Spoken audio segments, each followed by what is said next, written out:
Hello dear viewers, I welcome you to this new video on the series of personal growth.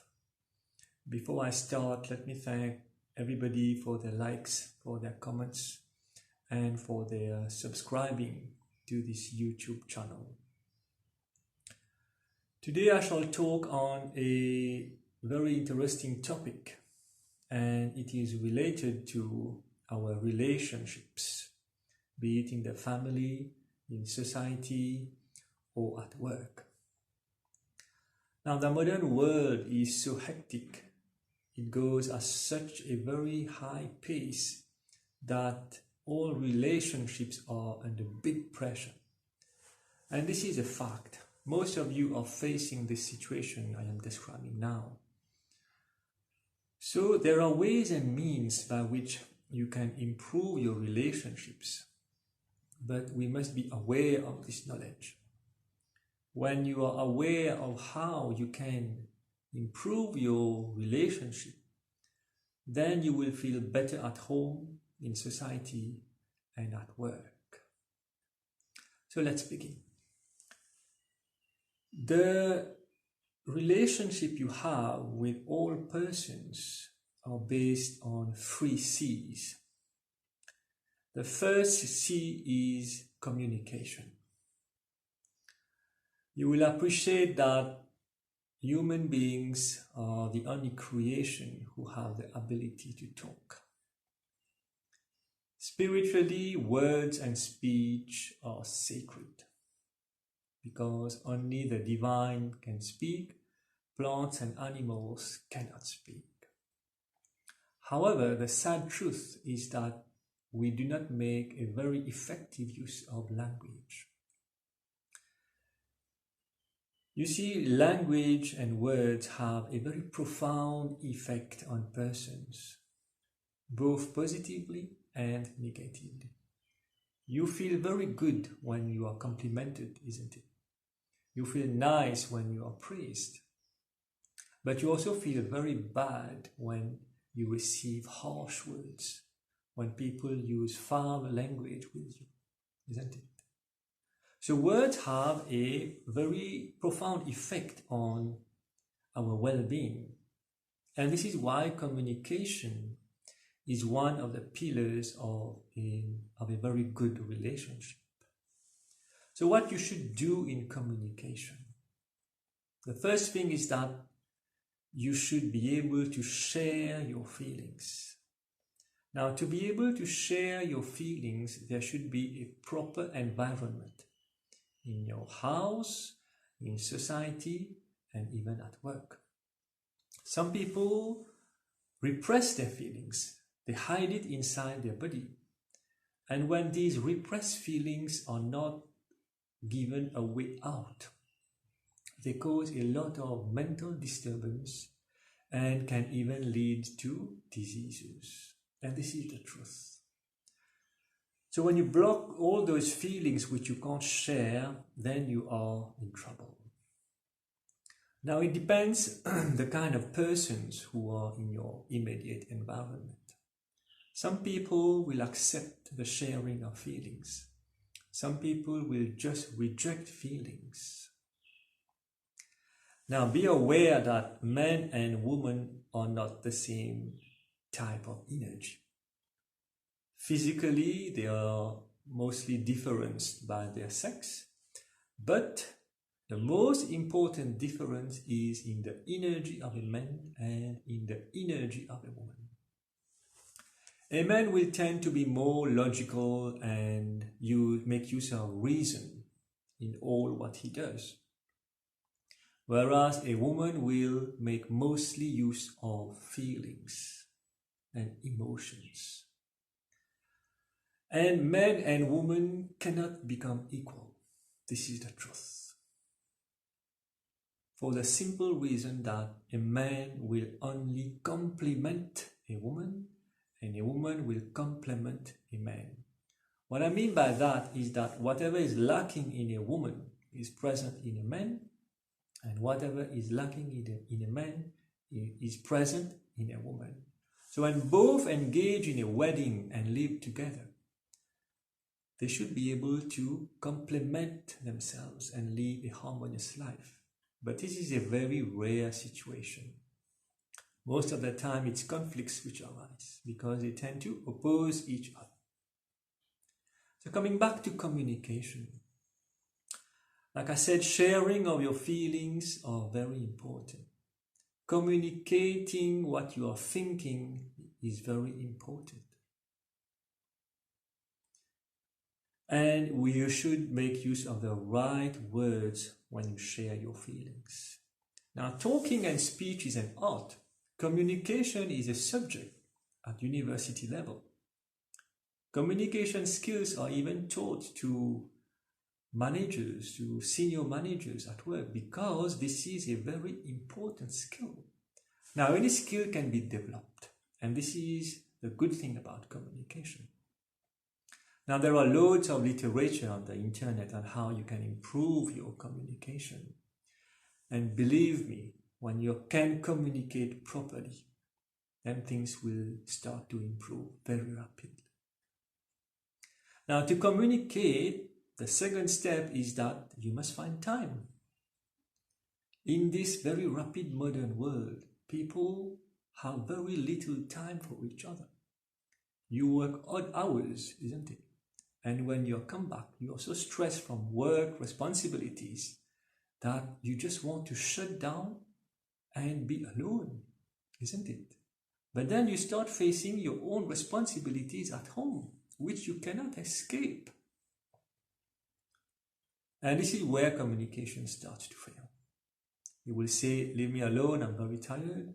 Or you will go to bed very early. Or you will lock down on your cell phone, on the internet, just to be with yourself, so as not to face other pressures. But this is wrong. This is totally wrong.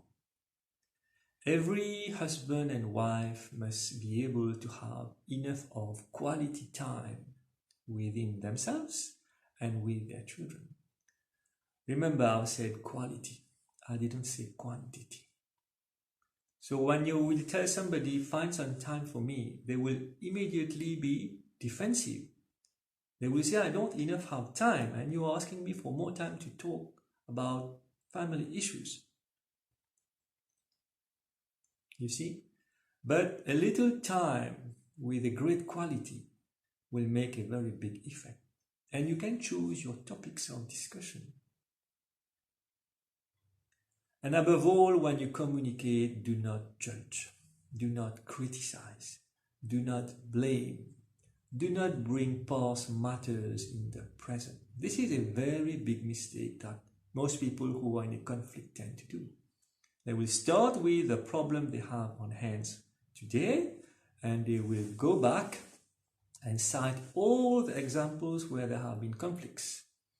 But then you will lose grip on your current problem. It will be just a debate with no start and with no end. And you will not have gained anything out of this discussion. And above all, when you discuss in conflicts, when you communicate in conflicts, don't shout. Speak as softly as possible. Stick to the facts. And the third most important aspect in communication is that you should not criticize the person himself or herself. That is also another mistake which most people do. You will criticize the person with all kinds of names and comparisons. But this will not help. Nobody likes to be criticized. What you should do is you criticize the behavior. Please make the difference. There is a lot of difference between a person and his or her behavior. Criticize only the behavior. Be factual.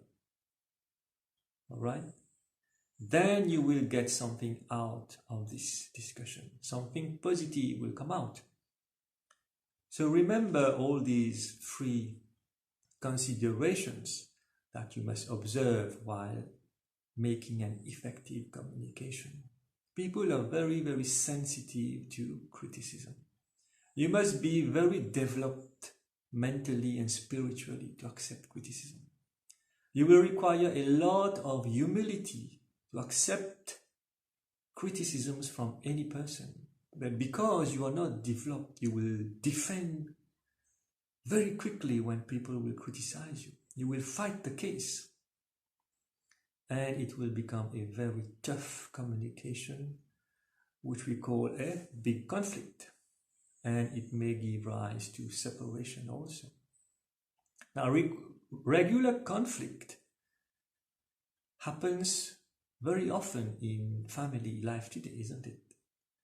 But I must tell you that conflict is also an opportunity to become better. You should think about this. Everybody thinks of a conflict, of a tough discussion, something which is always negative. This is not the truth. I told you several times in other sessions that this life is dual. So conflict also has its good purpose. You can make a positive use of the conflict you have in your life to grow, to learn, to understand, and to stop repeating the same mistakes. Now be aware of this very beautiful piece of information that I am going to give you. You will see that the nature of conflict is always repetitive. Only time changes, situation changes, dates change, but the conflict you have is almost of the same nature. So nature and the universe will give you repeatedly the same conflicts until you learn by experience and stop having those conflicts. This is the truth about conflicts. So learn and grow from your conflicts. Remember that if you are having the same conflicts, it means you haven't learned anything. And that is the sad truth about conflict. So here we are about communication. The second C is called comprehension, or you can name it as understanding. I have also covered this topic in other sessions, and understanding is a spiritual quality. Now, to understand, you must listen most of the time, because if you are talking, if you are shouting, you will not listen. But when you listen, then you will have the opportunity to understand what you are being told. But if two people are shouting in a conflict, who will listen? No one will listen. And in any conflict, the person who shouts the most believes that he is the one who is right. And that is the truth. Shouting does not mean you are right. Shouting means you are powerful. Shouting means you have a very good voice. It does not necessarily mean that you are the one who is right. Now, understanding. This is a very beautiful skill. Do you know that human beings understand the person whom they love the most? When you love someone, you will only understand that person. I repeat it. When you love someone truly, this is when you will understand that person most of the time. So here you are. You have the big truth about understanding. So if your partner, your children, or anybody else is not understanding you correctly, it means that person doesn't love you that much. I'm sorry, but this is the truth. Because love overcomes all barriers. Love is very, very powerful. Love is all, and all is love. This is a very beautiful spiritual sentence. And all you need is love. All you need to see is love. And to comprehend, to understand people and situations, you must see it with your heart. You must see it with love. When you can make use of that correct angle of love, then everything will be very, very easy. But because in all relationships, love is not 100%, isn't it? There is always some jealousy. There is always some doubts. There is always some hate. It depends on the percentage. So the more the percentage of all these negative issues, the less will be the love and the less will be the understanding. So you see how it works. But understanding is very, very crucial in your relationships. Remember, I told you, when you understand, there is harmony. When you understand, there is peace. And I think that is what most of you are looking for. But you don't get it every day. Or you get it very, very rarely also. So you should make the effort to understand other people, to listen, to love more. But the problem with love in the modern world is that you tend to love and expect things in return. You will say, I will love you, but provided you give me this in return. There are conditions. There are no conditions in true love. There is absolutely no conditions in true love.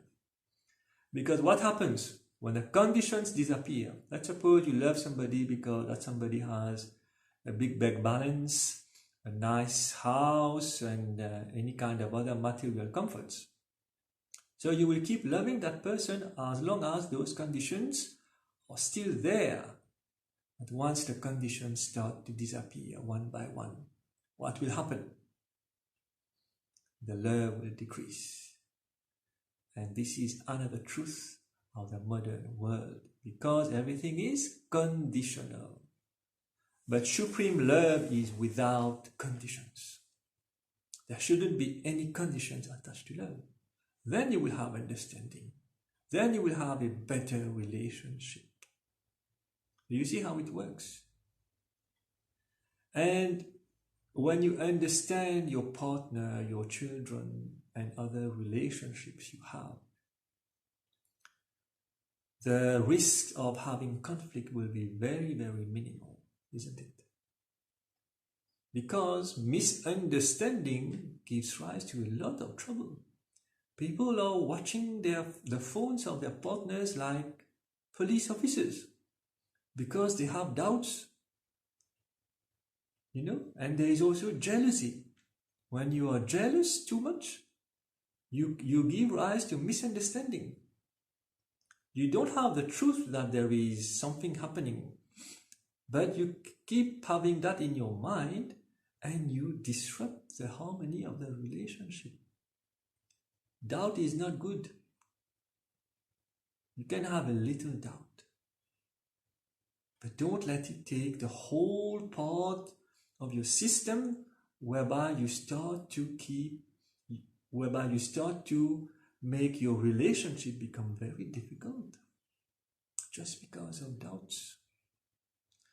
So try to understand more and more of your relationships.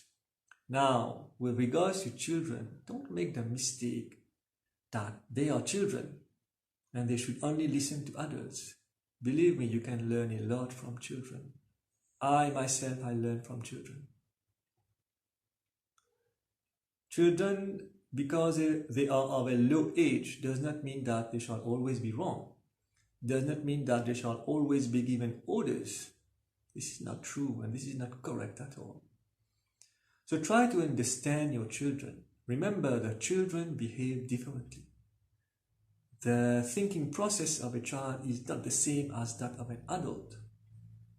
The thinking process of a woman, of a man, is also not the same. I already explained to you. A man is more logical and reasoning, whereas a woman is more emotional and sensitive.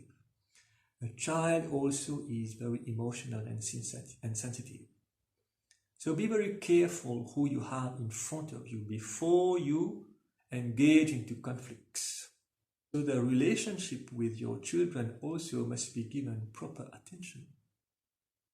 Give them due consideration, listen to them, understand them. Sometimes people don't want to be convinced by their own speech, they only want to be listened. So be very careful about listening skills and about loving skills. So here we are, this is the second C. The last and third C is compromise. The meaning of compromise is to make an effort to lose something in order to get something. It means that even if you are right, you accept that the other party is telling you you are wrong, just for the sake of diminishing the power of the conflict. Compromise means also that you look mostly for the interest of other persons instead of your own interest.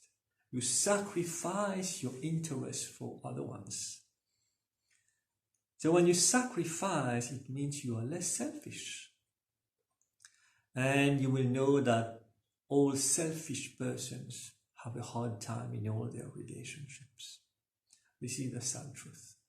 Selfishness, egoism in any relationship will lead to regular troubles. So when you take your interest last and you think of other people first, it means you are acting in a less selfish way.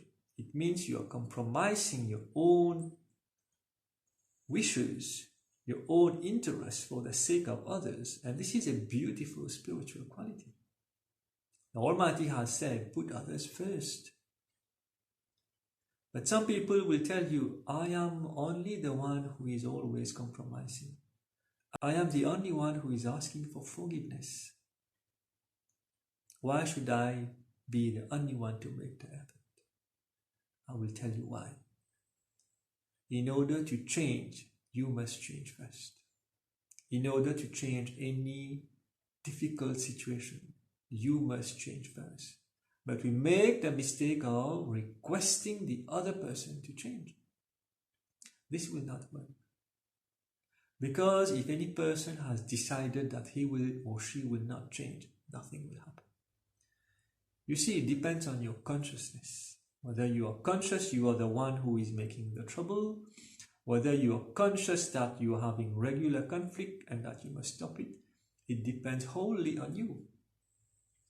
But you can act very easily on yourself if you have the right knowledge, if you have the proper willpower to act on yourself, because it will depend only on you, not on other persons.